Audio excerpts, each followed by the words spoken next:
So hello guys, ngayon tuturo ko sa inyo kung paano magpalit ng relay sa timer na version 1222. Yan. So bali bubuksan natin. So ito siya. So bali ito yung relay niya, itong dalawa. Tapos ito siya. Itong dalawang to. Yan. So kung mapapansin natin dito, kung bubuksan ko to, yan. So bali ito siya. Ano, yung dalawang yan. Ito dito. At ito dito.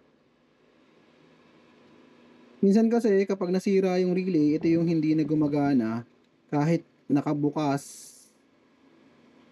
Kahit wala pang hinuhulog, hindi namamatay yung monitor nyo or nakabukas pa rin palagi. Yan. So pacheck ko lang. Ito yung magiging demo natin. Yan, sasaksak ko siya dito. Yan, so bali ito siya. So ito yung piso natin. Tapos ngayon, pag naghulog ako ng piso, bubukas dapat yung monitor natin. Check natin ha. Pag naghulog ako, mapapansin nyo, nakabukas yung monitor natin. Ayan. Tapos dito, maghihintay siya ng 1 minute dahil sinet ko ng 1 minute yung piso. After 1 minute, mamamatay na yung monitor. Or kung ano man yung nilagay nyo dito, napapatay niya sa relay. Yan.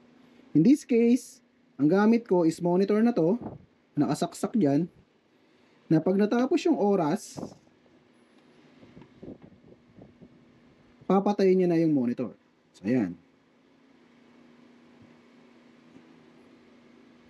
So, wait lang natin. Ayan. So, 10 seconds. Wait.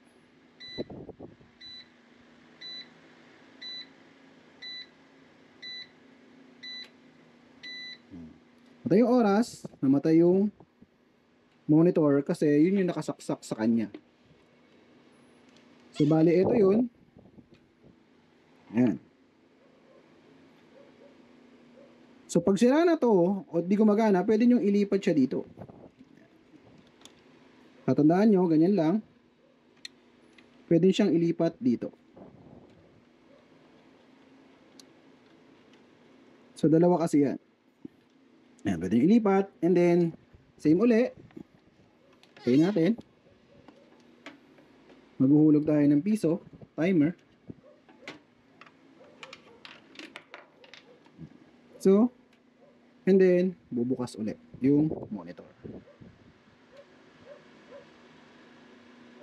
So, bali, ganun lang yon. Dalawa siya. So, makikita nyo dito. Ito siyang dalawa na yon. Ito yung relay. Ito yung isa. Ito yung isa. So, pag ayaw na gumana ito, lipat nyo dito. Dalawa naman yan eh. Yan. So, yun yung nandirito sa loob.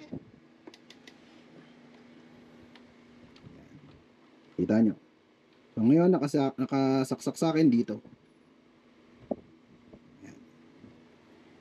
So, papansin natin, so, naubos uli yung oras. Yan, 10 seconds. 8, 7, 6, 5, 4, 3, 2, 1. Yan. Mamamatay lang siya ulit. So, ganun lang po maglipat ng relay sa Allen Timer version 122. So, yun lang po. Maraming salamat. Follow for more.